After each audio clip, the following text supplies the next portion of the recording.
नमस्कार दोस्तों, आज के इस वीडियो में बात करेंगे सबसे पहले 15 नवंबर के मौसम पूर्वानुमान के बारे में और उसके बाद बात करेंगे 16 नवंबर से लेकर 23 नवंबर तक किन किन राज्यों में किस तरह का मौसम अभी के अनुसार नज़र आ रहा है उसके बारे में भी इस वीडियो में बात करेंगे।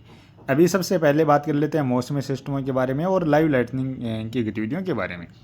इस समय आप देखेंगे तो बादल आपको पहाड़ी राज्यों के साथ साथ कुछ पंजाब हरियाणा के इसी तरह में भी नज़र आएंगे। इसके अलावा दक्षिण भारत में केरल, कर्नाटक, तमिलनाडु से लेकर आंध्र प्रदेश, कुछ तेलंगाना के दक्षिणी क्षेत्र हैं, यहाँ तक भी बादल नज़र आ रहे हैं। और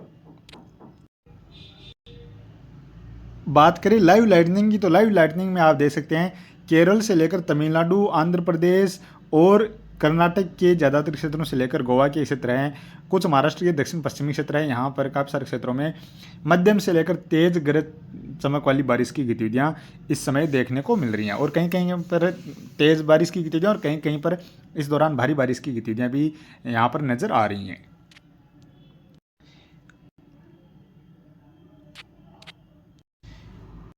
बात करें मौसमी सिस्टमों के बारे में, तो एक सर्कुलेशन आपको इस समय यहाँ पर केरल और तमिलनाडु जो दक्षिण क्षेत्रों के आसपास एक सर्कुलेशन नजर आएगा और एक सर्कुलेशन यहाँ पर लक्षद्वीप के आसपास के क्षेत्र हैं, जो लक्षद्वीप से पश्चिमी क्षेत्र हैं, इन क्षेत्रों के आसपास भी नज़र आ रहा है। तो यानी यहाँ पर देखा जाए तो ज़्यादा जो प्रभावित कर रहा है वो ये सर्कुलेशन प्रभावित कर रहा है और इसके प्रभाव से आप देख सकते हैं इस तरह से ये हवाएं यहाँ पर बंगाल की खाड़ी से काफ़ी अधिक मात्रा में केरल, कर्नाटक, तमिलनाडु, आंध्र प्रदेश के दक्षिणी और मध्य के क्षेत्रों से लेकर कुछ तेलंगाना के दक्षिणी क्षेत्र हैं, यहाँ तक ये हवाएं काफ़ी अधिक मात्रा में पहुँच रही हैं। और इसके साथ साथ एक इधर पहाड़ी राज्यों की ओर पश्चिमी विक्षोभ भी है। इन दोनों ही तीनों ही सिस्टमों के प्रभाव से अब बात कर लेते हैं आने वाले 24 घंटों के दौरान कहाँ पर किस तरह की बारिश की गतिविधियाँ नजर आ रही हैं। सबसे पहले बात करें जो पश्चिमी विक्षोभ है, इसके प्रभाव से गिलगिट बाल्टिस्तान से लेकर लद्दाख के क्षेत्र हैं, जम्मू कश्मीर, हिमाचल प्रदेश के पश्चिमी और कुछ उत्तरी क्षेत्र हैं, यहाँ पर कहीं कहीं पर हल्की बारिश या हल्की बर्फबारी की गतिविधियाँ देखने को मिलने वाली हैं। और जम्मू कश्मीर में हो सकता है एक दो स्थान पर मध्यम दर्जे की बारिश की गतिविधियाँ भी देखने को मिल जाए। इसके अलावा बात करें कुछ पंजाब के उत्तरी क्षेत्र हैं, उत्तर पश्चिमी क्षेत्र हैं, यहाँ पर भी कहीं कहीं पर हल्की बारिश की गतिविधियाँ नज़र आ रही हैं। और यहाँ पर बादल हैं वो पंजाब के साथ साथ दक्षिण क्षेत्रों से लेकर कुछ राजस्थान के उत्तरी क्षेत्र हैं, हरियाणा के क्षेत्र हैं, यहाँ तक भी बादल पहुँच सकते हैं। खासतौर पर यहाँ पर जो बादल पहुँचेंगे वो सफ़ेद कपासी बादल, ज़्यादातर सफ़ेद कपासी बादल पहुँचेंगे। और इसके साथ साथ हो सकता है यहाँ पर कुछ राजस्थान के उत्तरी क्षेत्र हैं या पंजाब के दक्षिणी क्षेत्र हैं, हरियाणा के उत्तरी क्षेत्र हैं, यहाँ पर भी एक दो स्थानों पर बूंदाबांदी जैसी गतिविधियाँ देखने को मिल जाए, क्योंकि यहाँ पर बादल इस पश्चिमी विक्षोभ के प्रभाव से थोड़े बहुत बादल यहाँ पहुँचते हुए नजर आ रहे हैं। इसके अलावा बात करें केरल, तमिलनाडु में हल्की मध्यम से लेकर कहीं कहीं पर तेज़ बारिश की गतिविधियाँ आने वाले 24 घंटों के दौरान भी नजर आ रही हैं। बादल काफ़ी घने रहेंगे, बारिश की गतिविधियाँ भी ज़्यादातर क्षेत्रों में देखने को मिलेंगी।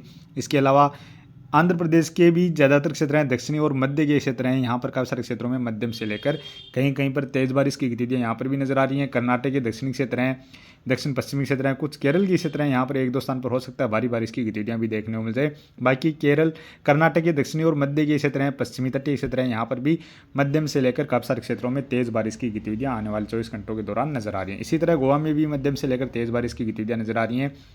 कर्नाटक के उत्तर पूर्वी क्षेत्र हैं, यहाँ पर हो सकता है एक दो स्थान पर ही हल्की बारिश की गतिविधियाँ देखने को मिले। और महाराष्ट्र के दक्षिण पश्चिमी क्षेत्र हैं, रत्नागिरी के आसपास के जो क्षेत्र हैं, यहाँ पर भी मध्यम से लेकर कहीं कहीं पर तेज़ बारिश की गतिविधियाँ आने वाले 24 घंटों के दौरान देखी जा सकती हैं। बादल तेलंगाना के मध्य के क्षेत्र हैं, दक्षिणी उत्तरी क्षेत्र हैं, कुछ छत्तीसगढ़ उड़ीसा दक्षिणी क्षेत्र हैं, महाराष्ट्र के भी कुछ और क्षेत्र हैं जहाँ पर बादल पहुँच सकते हैं। खासतौर पर यहाँ पर सफ़ेद कपासी बादल पहुँचेंगे, हो सकता है कहीं कहीं पर बूंदाबांदी जैसी गतिविधियाँ भी देखने को मिल जाएं। बाकी गुजरात, राजस्थान, हरियाणा, दिल्ली, उत्तर प्रदेश, मध्य प्रदेश, महाराष्ट्र के ज़्यादातर क्षेत्र, छत्तीसगढ़, उड़ीसा, बिहार, झारखंड, पश्चिम बंगाल और पूर्वोत्तर राज्यों की ओर आने वाले 24 घंटों के दौरान मुख्यतः मौसम साफ ही नजर आ रहा है। अंडमान निकोबार द्वीप समूह के क्षेत्रों में भी एक दो स्थान पर हल्की बारिश की गतिविधियाँ आने वाले 24 घंटों के दौरान देखी जा सकती हैं। और बात करें 16 नवंबर की, 16 नवंबर को भी जो पश्चिमी विक्षोभ है इसके प्रभाव से गिलगिट बाल्टिस्तान, लद्दाख, जम्मू कश्मीर, हिमाचल प्रदेश में या पंजाब के उत्तरी क्षेत्रों में एकाध दुआ स्थान पर हल्की बारिश की गतिविधियाँ देखी जा सकती हैं। पहाड़ी राज्यों में एक दो स्थान पर बर्फबारी की गतिविधियां भी देखी जा सकती हैं। इसके अलावा इधर केरल, कर्नाटक, तमिलनाडु, आंध्र प्रदेश से लेकर तेलंगाना के दक्षिणी क्षेत्र हैं और महाराष्ट्र के कुछ दक्षिण पश्चिमी क्षेत्र हैं। इन क्षेत्रों में भी कहीं कहीं पर हल्की मध्यम दर्जे की बारिश की गतिविधियां या कुछ स्थानों पर तेज बारिश की गतिविधियां 16 नवंबर को भी नजर आ रही हैं। और बात करें 17 नवंबर की, 17 नवंबर को कर्नाटक से लेकर आंध्र प्रदेश में बारिश की गतिविधियों में कमी आएगी। कुछ स्थानों पर हल्की बारिश की गतिविधियां या कदुका स्थान पर मध्यम दर्जे की बारिश की गतिविधियां ही नजर आ रही हैं। महाराष्ट्र में भी रत्नागिरी के आसपास जो क्षेत्र है यहाँ पर भी एक दो स्थान पर बारिश की गतिविधियां नजर आ रही हैं। केरल में और कर्नाटक के दक्षिणी क्षेत्र है यहाँ पर भी हल्की मध्यम से लेकर कुछ स्थानों पर तेज बारिश की गतिविधियां, और तमिलनाडु में पूर्वी तटीय क्षेत्रों में काफी सारे क्षेत्रों में मध्यम से लेकर तेज या एकादुका स्थान पर भारी बारिश की गतिविधियां भी नजर आ रही हैं। अंडमान निकोबार द्वीप समूह के उत्तरी क्षेत्र है यहाँ पर भी एक दो स्थान पर बारिश की गतिविधियां नजर आ रही हैं। पहाड़ी राज्यों, मैदानी राज्यों, पूर्वोत्तर और पूर्वी राज्यों की ओर मुख्यतः मौसम साफ ही नजर आ रहा है। और बात करें 18 नवंबर की, 18 नवंबर को भी केरल और तमिलनाडु में कहीं कहीं पर हल्की मध्यम दर्जे की या एक दो स्थान पर तेज बारिश की गतिविधियां नजर आ रही हैं। कर्नाटक के पश्चिमी तटीय क्षेत्रों में बारिश की गतिविधियां नजर आ रही हैं।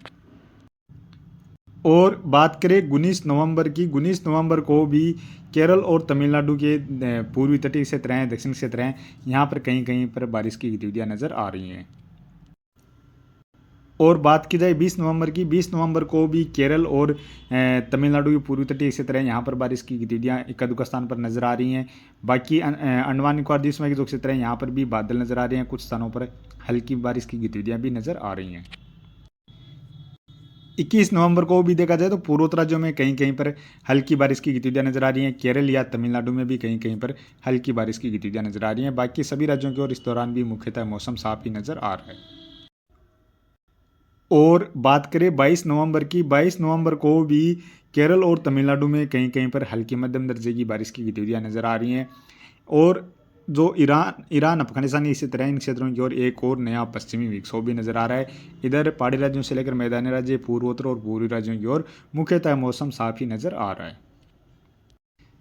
और बात की जाए 23 नवंबर की, 23 नवंबर को भी केरल और तमिलनाडु में कुछ स्थानों पर हल्की मध्यम या तमिलनाडु की पूर्वी तटीय क्षेत्र यहाँ पर तेज बारिश की गतिविधियां भी नजर आ रही हैं। अंडमान निकोबार द्वीप समूह के क्षेत्रों की ओर भी बारिश की गतिविधियां भी बढ़ती हुई नजर आ रही हैं। काफ़ी घने बादल भी बढ़ते हुए नजर आ रहे हैं। इधर गिलगित बाल्टिस्तान के जो क्षेत्र है यहाँ पर एक दो स्थान पर हल्की बारिश की गतिविधियां भी पश्चिमी विक्षोभ के प्रभाव से नजर आ रही हैं। तो अभी के वीडियो में इतना ही, और आगे की जानकारी के लिए प्लीज़ आप वीडियो को लाइक कर देना। साथ में चैनल पर पहली बार हैं तो चैनल को भी जरूर से सब्सक्राइब कर लेना।